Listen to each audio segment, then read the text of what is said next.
Welcome back to Keep Looking Young. Our podcast is dedicated to everything having to do with how we retain our youthful appearance. And I'm super excited to have back Delia Von Neuschatz. She is an international beauty journalist. She has a lot of experience, been around for 10 years doing this, and she has a lot of feedback, and she has a great pulse on what's out there in terms of beauty in worldwide. And we're super happy to have her. She's also an attorney back in the day, so she knows her stuff, as we say. So we're so excited to have you back. Welcome back, Delia. Thank you. It's so nice to be back, Dr. Hevia. So I know we always have exciting topics, and I know that because you have your pulse on everything beauty, you know what's going on out there. So I would love to talk to you about or try to help you or answer some questions you might have regarding what the hot topics are and what people are looking at nowadays. The buzz these days is on secretomes. Can you explain what are they and are they worth it? How do you use them? Tell us, Dr. Hevia. Sure. So secretomes are basically the products of our stem cells. So when you grow stem cells in culture, which is what we do obviously in the lab, those cells release certain compounds, substances that are very important for repair, regeneration. For example, RNA, small segments of RNA, ribonucleic acid, peptides, microvesicles, exosomes, things of that nature. So these are all very important sort of signaling molecules that these cells produce that play a big role in terms of how our skin puts itself together, how it's sort of telling the cells what to do and how to function and how to behave. And at the same time, it has a calming effect on the immune system. It has an anti-inflammatory effect. It even has an antioxidant effect. So the byproducts of these stem cells, which is what the secretomes are, is very important and very useful. The issue with that is when we take what it does in a controlled setting like a petri dish or in a culture medium in a lab, and we then extrapolate or take those effects and say, well, great, look, it's causing cells to migrate into place. It's causing collagen production to come in. It's causing new blood vessels to come in. Look, it's having a calming effect, anti-inflammatory, antioxidant. Wow, this is it. We found it, the Holy Grail. But what happens is that these things are happening under a very controlled setting, in a very limited laboratory setting. There's a lot of excitement that's generated because when you see what these substances from these stem cells do, you think, we got this. In reality, there's a huge step between what we call preclinical findings and actual clinical findings, right? Preclinical, we got to start somewhere with basic science. We have to start somewhere. So many of the things that we end up with began at the most primitive and simple laboratory setting for which we see some hope and some interest, and we think, okay, well then let's take it here. And then it takes sometimes years, decades to get to the point where we now have it in an actual clinical setting, right? And by clinical, we mean in people like you and I, that we're just applying these things, right? Or injecting these things, however we're doing it. It turns out that most of the exciting features of secretomes occur in a wound healing model or in a wound healing setting. Now, you might recall back in the day of PRP when it was all the buzz. Yes. And you might also note that in other specialties, other fields of medicine, for example, let's say people with arthritis of the knee or people with other degenerative changes of their joints, that you can hear stories about, oh, PRP injected and it did this for me. Again, a situation where you have damaged tissue, right? And you apply these cells, whether they're stem cells or whether they're byproducts of these cells, and you seem to get this reparative type of response. But aging skin or older skin is not injured skin necessarily, right? It does have some characteristics of injury, right? Because the collagen is gone, the collagen is destroyed, or there's less of it. The cells aren't responding the way they should. The cells aren't renewing the way they should. There's a lot of things happening with old skin, if you will, or aging skin. But that still doesn't translate to And therefore, let's take these byproducts of these stem cells and let's put them in aging skin, and voila, we have new skin. So what we've been finding, sorry, so I've given you a very long answer. So what we've been finding is that when you break down the science and you look at what's preclinical versus clinical, there isn't a lot of good data to suggest that it's doing anything anti-aging. So you're a skeptic at this point. Yes. So there was an article that I loved, so I started to review the literature and look at the scientific literature. There was one, coincidentally, where the lead author was from London, from just 2020, just this year, earlier this year. They looked at 2,700,000 social media postings. And they were really smart. What they did was they said, let's look at exosomes, which is another secretome. And they said, let's look at what kind of articles have come out. Let's look at what kind of publications. Let's look at what type of actual studies have been done. And let's also look at the manufacturers. Let's look at the formulations. It is really comprehensive look. It's super cool. So, for example, let's take a look at a manufacturer. So you can have a manufacturer that says to you, has a product and they market it as, I have exosomes XYZ, and okay. When you go to their website, you can't find any information for sourcing. Where did your stem cells come from? So it's analogous to me at the restaurant telling you that I'm giving you Atlantic salmon wild caught. And if you really go back and you look hard enough, it came from some aqua farm somewhere. And you know what I'm saying? Like, yes. So sourcing. So what happens is now you break down the marketing, unfortunately, versus the real, right? So there's no reliability or reproducibility or credibility in terms of sourcing. What stem cells did you use to get this stuff? They can't show you. So we start with that. And then we have non-scientific publications. So what you have is you have studies that are done that are not in any way rigorous or of a standard that you would want to be able to demonstrate that there's really efficacy. As I mentioned to you one time before, the Holy Grail is double-blind, placebo-controlled. We have to have, you and I, and you're getting a cream or a topical product, you have no idea whether it's placebo or active. I'm also in the study, I'm getting it, I have no idea if it's placebo or active, right?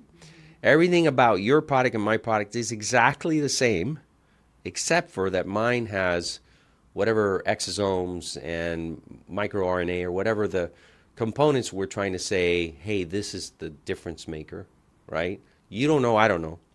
And the investigators don't know. And we apply this stuff on for 2 months, and we're getting special photography done, we're getting special imaging done, we're having testing of our skin to look for elasticity and hydration and all these various things. And then you crunch the data. And hey, guess what? It turns out that Delia's product, we saw improvement in skin, texture, in density, and hydration. And when we looked at Dr. Hevia's product, we didn't see any of that. Oh, well, let's unblind it. Oh, look, it turns out he got the placebo, she got the active. Hey, we got something here. Mm-hmm. Right. So none of these are double-blind, placebo-tested.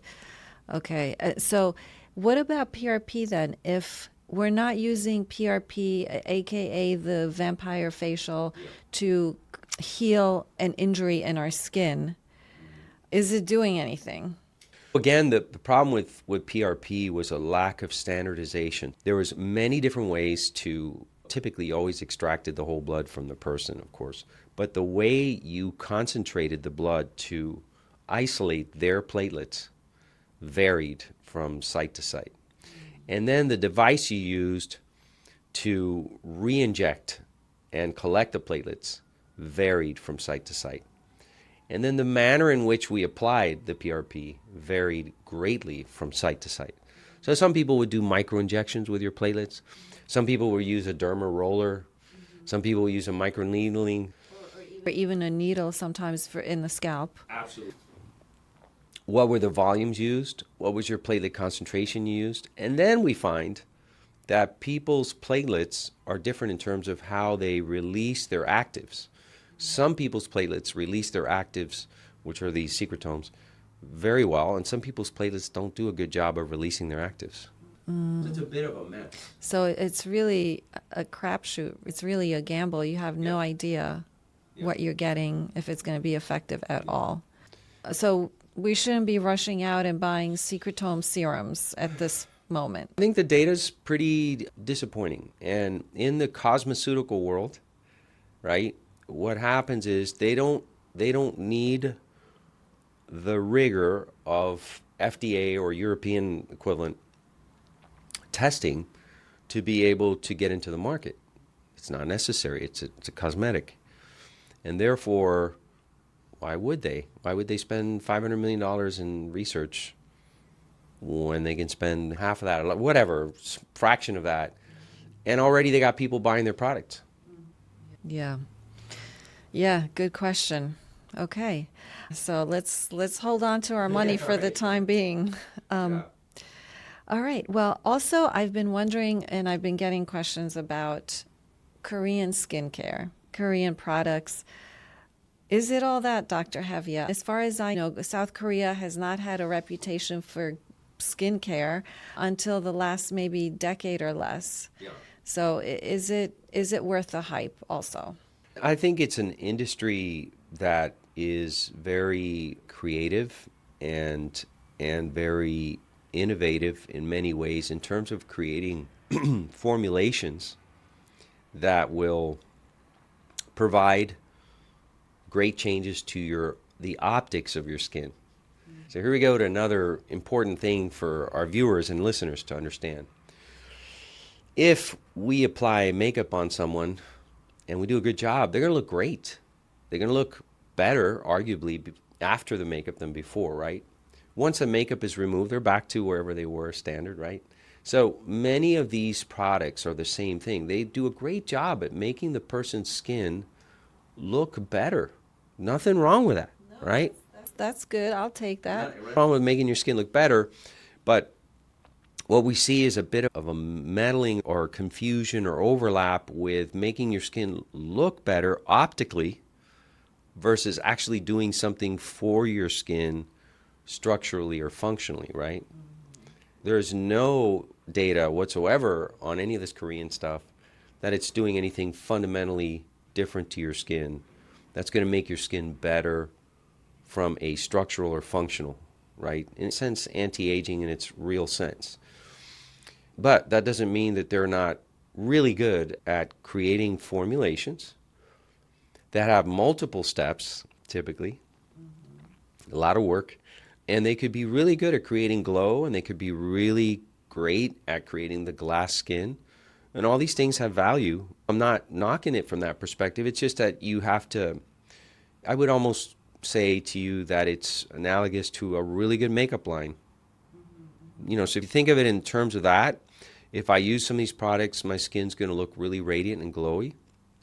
I think a big reason why they've had maybe a little bit more success too is when you look at, in general, the Asian population, their skin type is vulnerable to pigmentation and vulnerable to uneven pigment. And as a general rule, they don't want that.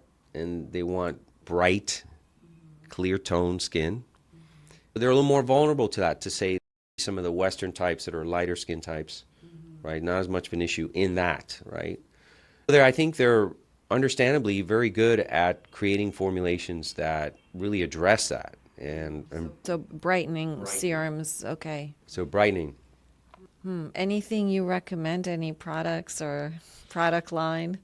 I don't. I think that for a lot of people, there's so many available that you literally could find, and I'm not kidding here, 5 or 10 different lines that are pretty similar in terms of their, and as always, you have to, it's kind of a little bit of trial and error. You have to look at your skin type and who you are and how this line is a little more better suited for you than this one. Or I like this one because this one let me achieve what I'm looking for with less steps, and I'm really busy and I don't have the time to do 10 steps, and I'm not a 10-step person. Right. What about snail mucin? I did buy a Korean snail mucin product, and I use it from time to time. Yeah. What did you think? It's moisturizing and it Right. does give you a little bit of a glow, Right. and then it goes away. So it feels nice and momentarily it looks nice. So Right. yeah, I keep it in my medicine cabinet. What do you think? Does it do anything besides the optics? No. Okay. Yeah. So again, hyaluronic acid, which we've had around forever, is hygroscopic. That's our fancy word for attracts water and retains water. And really, the snail mucin is basically doing the same thing. So these are natural chains, molecular chains that have this ability to attract and retain water. And so to that extent, it's valuable for that purpose. Okay, so it does have some moisturizing capabilities. Absolutely. Okay, that's good to know. Yeah. Okay, and the other thing that I'm always wondering about is collagen supplements. I mean, there's so many things on the market and you hear so many things. Are they effective, and what's better, fish sourced, bovine sourced, plant sourced? What's the formulation, the size of the molecules, etc.? So I've been the bearer of bad news, sort of, when it came to our first topics, but now here's the good news.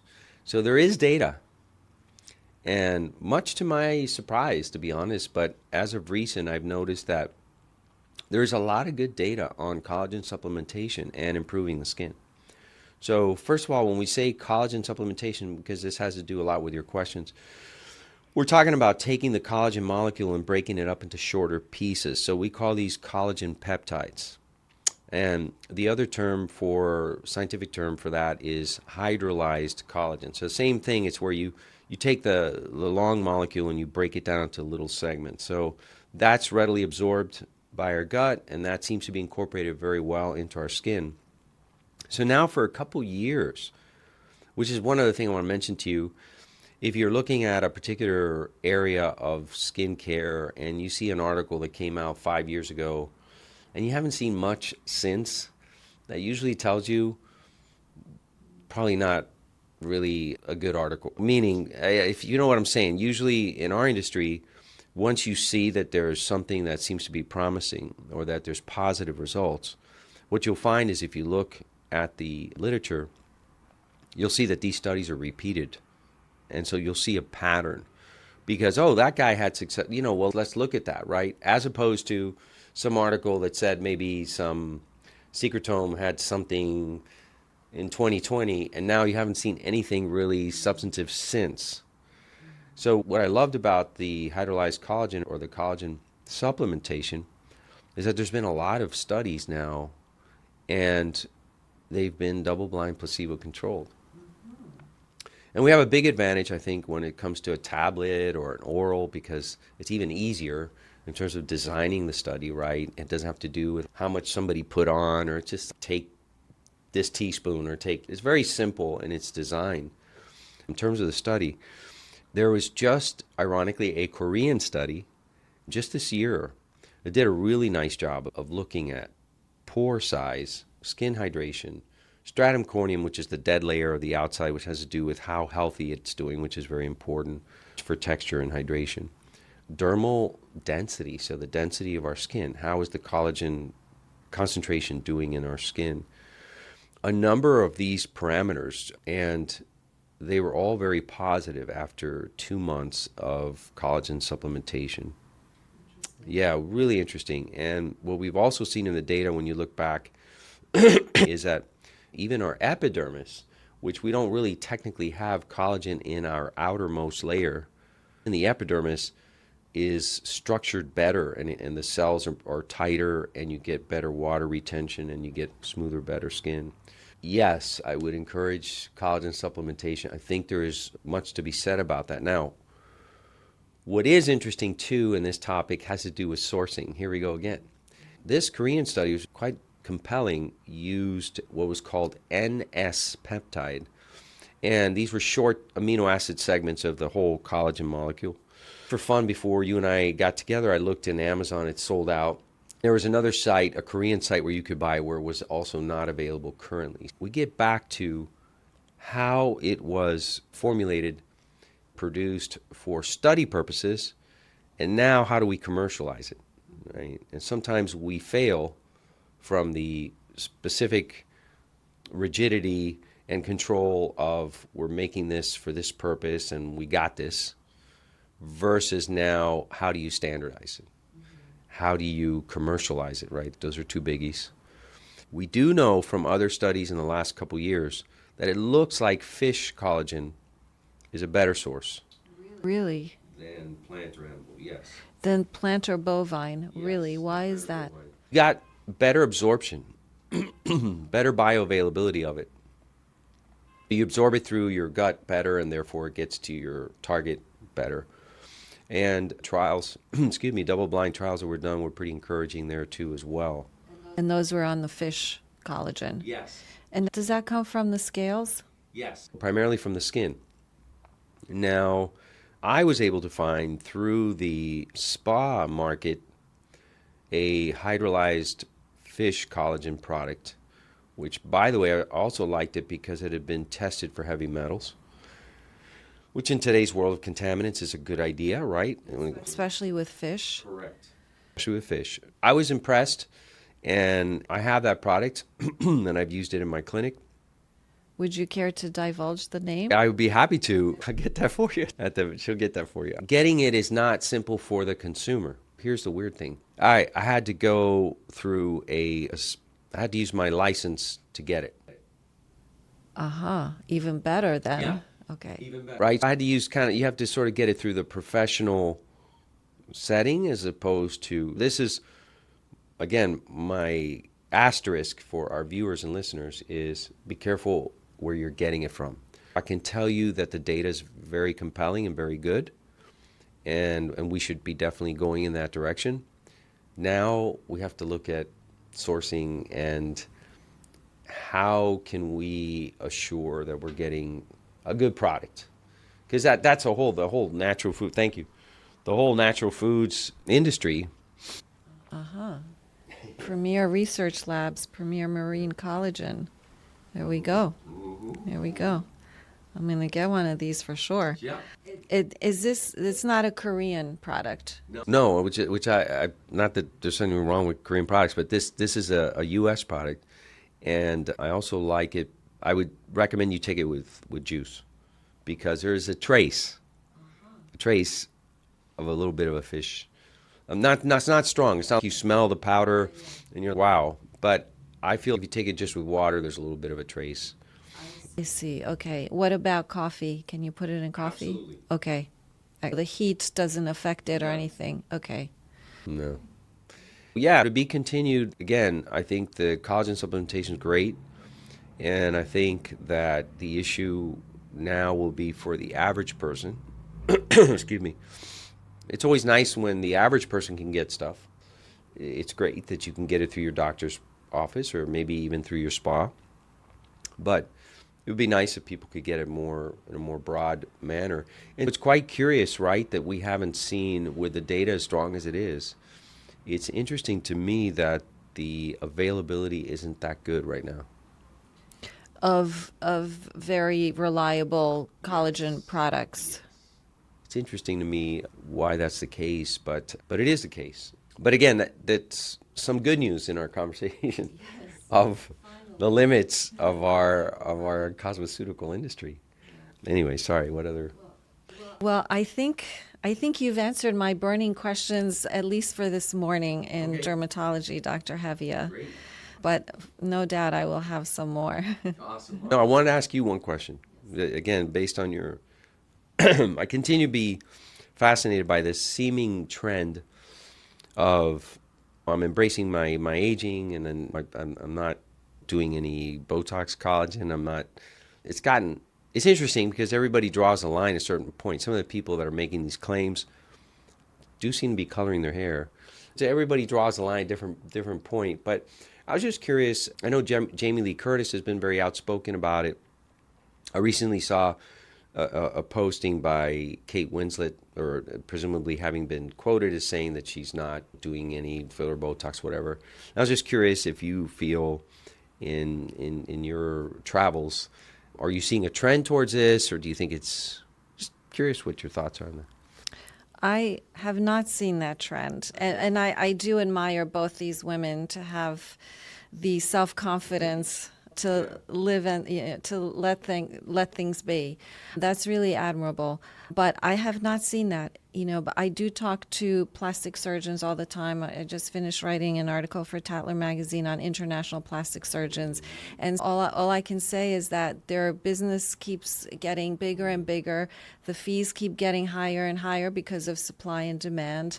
And there are always new procedures, new products, aka secretomes, for example. So I have not I have not seen that as a trend. Got it. Yeah, no, I was curious. I still feel very strongly that the best the optimal look for people is really if you just look at your younger self, and that within reason, retaining and holding that within reason is a great way to go. And you're always going to look natural. You're always going to look great. I don't understand the concept of, well, I'm just going to let myself go, from the perspective that why wouldn't you want to look your best? And for no other reason, right? Because we're not judging someone to say, well, looking like your actual old self, quote unquote, is a horrible thing. I'm not saying that. It's just like, why do we, straighten our teeth? Why do we, yeah, it just goes on, right? Why do we, I don't get it. I don't understand. Yeah, and also we don't know that they've done nothing either. That's another thing. But then, so what is, and I think I may have asked you this last time, but I still would like to hear it, just to keep yourself looking good without perhaps surgical or great dermatological intervention. What are the basic things that people should be doing? It's not a 10-step routine, and you're not out spending hundreds of dollars on products that may or probably don't work. I think enemy number one, I hate to say, is the sun. And people oftentimes confuse that a little bit with, vitamin D, and there's plenty of ways to get sun in other parts of I'm talking about really the face. Of course, you can get some vitamin D on your limbs, or there's other ways to get it if you choose to really obsess with natural production of vitamin D. Or, of course, you can supplement vitamin D, which is perfect. The sun is enemy number one. So the sun is going to make you look weathered, plain and simple. So eliminate that. There's no question that just some basics of healthy living goes a long way. I'm not saying you have to be a monk or anything, but adequate sleep goes a long way. Halfway decent nutrition goes a long way. And along with that, obviously, we're talking about not smoking is a really good idea. And, of course, alcohol intake in moderation. So those things right there go a long way. And then, as I've always said, as you age, there's things happening that's just part of the natural process, where you will get expression wrinkles, you will get expression lines, you will get some, sagging, some elasticity issues. And these things are very easily corrected and controlled with, sorry to say, Botox and fillers. And there's nothing wrong with, as long as you're using, again, your standard is you. Hey, look, this is kind of where you're at in your 30s or 40s. Why don't we hold on to what's to the point that it's realistic and practical? Because again, once the neck starts to really go, then we're more limited in non-surgical. Right. Once the neck, once it really starts to go, then we're running out of sort of non-surgical options that really make an impact. And then I think surgery is a great way to go. Okay, and what about retinoids and vitamin C? Thank you. Mentioning that, retinoids are huge. I'm a huge believer in retinoids. There's tons of data, not to mention we're also lucky that we have 40 years, 30 plus years experience with them. And if I may divulge, I believe you use retinoid and you look very young. Bless you. Which is not that high, but you have a little bit of a baby face. That's genetic, but thank you. But the retin-A or retinoids are your best anti-weathering. Again, I like that term because it kind of is descriptive for what happens to the face, right? They're the best anti-weathering defense you can have. Of course, we're assuming that you're not abusing, because what's the point of using retinoids if you're just getting tons of sun and destroying your skin anyways? But retinoids do play a role. Vitamin C is important, But I would tell you that generally speaking, vitamin C, nutritionally or internally or ingested, is a better way to go because vitamin C oxidizes very readily with air. And so when you get some challenges with topical. So you're saying taking vitamin C, getting enough adequate vitamin C orally Correct. is something that you must do. Correct. And the leafy fruits and vegetables, leafy vegetables with spinach, broccoli, kale are excellent sources, as well as citrus, etc. And what about supplements? I'm not a personally, I'm not a big fan of supplements because, again, I can't vouch for the validity of what you're getting, and the industry is not sufficiently regulated, in my opinion. It's not to say that you shouldn't be thinking about supplements or taking them, but it's just, how do you know what you're taking? Again, I would tell you, again, a well-balanced diet. We have plenty of micro and macronutrients that we get from just a healthy diet. So that's my take on that. So I'm not a big supplement guy. Okay, so for vitamin C, it's leafy greens and citrus. Okay. Correct. Okay. All right. Well, thank you very much. This is very enlightening. Thank you. Nice to be back. Thank you for watching and listening to Keep Looking Young. Feel free to follow us on TikTok or Instagram at Dr. Oscar Hevia. That's Dr. Oscar Hevia.